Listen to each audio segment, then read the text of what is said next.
Umuryango w'Abibumbye watanze inkuru zivuga ko muri Repubulika Iharanira Demokarasi ya Kongo hagaragara ibimenyetso biganisha kuri Jenoside ku buryo hatagize igikorwa mu maguru mashya indi Jenoside mu mateka ikurikira yakorewe Abatutsi mu Rwanda ishobora kuba. Ni ubutumwa bwanyuze mu itangazo ryashyizwe hanze n'intumwa idasanzwe y'umunyamabanga mukuru w'Umuryango w'Abibumbye ushinzwe ibyo gukumira Jenoside, Alice Wairimu Nderitu, nyuma yo kugira uruzinduko muri Repubulika Iharanira Demokarasi ya Kongo kuva ku itariki ya 10 kugeza ku ya 13 Ugushyingo 2022. Alice Wairimu Nderitu yavuze ko yatewe impungenge n'uburyo imvururu mu karere k'ibiyaga bigari zirushaho gufata indi ntera mu gihe aka karere ariko kabayemo Jenoside yakorewe Abatutsi mu 1994 mu Rwanda. Mu itangazo yashyize ahagaragara kuri 30 Ugushyingo yagize ati: imvururu zihari ubu ni ikimenyetso cy'uko sosiyete ifite intege nke.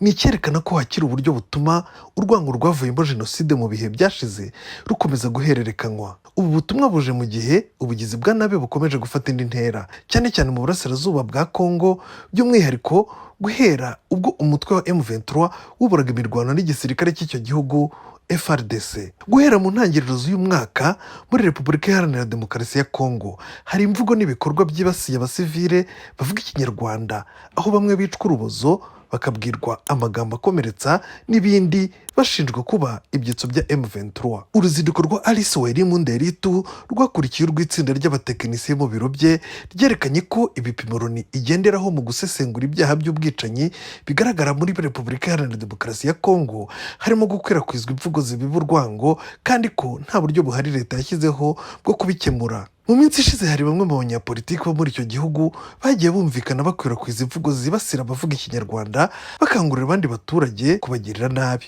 Alice Wairimu Nderitu yavuze ko hari ubwiyongere bw'imitwe yitwaje intwaro mu gihugu cya Kongo, ibitero hirya no hino, ihohoterwa rishingiye ku gitsina rikorerwa by'umwihariko abanyamurenge hashingiwe ku bwoko bwabo, aho bafatwa nk'aho bafitanye isano nabo mu bihugu bituranye, ndetse n'imvururu hagati y'amatsinda y'abantu. Ubugizi bwa nabi muri Repubulika Iharanira Demokarasi ya Kongo ntiburi mu burasirazuba bw'icyo gihugu gusa, kuko Alice Wairimu Nderitu yagaragaje ko no mu burengerazuba bw'igihugu ariko bimeze mu moko arimo Abasuku, Mbala, Yansi, Songe, Luba, Kongo, Yaka na Teke. Yavuze ko izo mvururu zahitanye ubuzima bw'abaturage, abandi bagakomereka, inzu zigasenywa, izindi zigatwikwa. Loni igaragaza ko umuzi w'ubugizi bwa nabi n'urwango rushingiye ku moko byegerejwe cyane muri Repubulika Iharanira Demokarasi ya Kongo n'abasize bakoze Jenoside yakorewe Abatutsi mu Rwanda bagiye muri icyo gihugu bakarema imitwe ishingiye ku ngengabitekerezo ya Jenoside nka FDLR. Alice Wairimu Nderitu yakomeje avuga ko hejuru y'umutwe wa FDLR wa ku butaka bwa Kongo hanavutse indi mitwe yitwaje intwari irenga 100 muri icyo gihugu,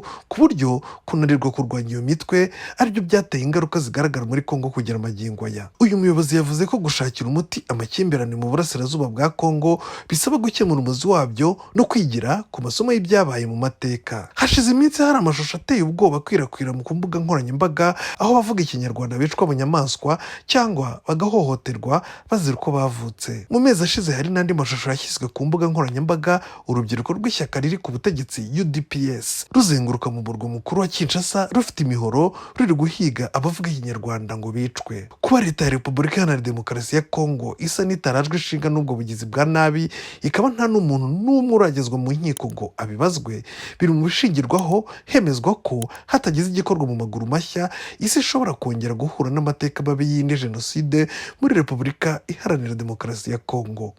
Ngendero Jean Marc Ruti, iyi ni The Future TV. Nimukore subscribe.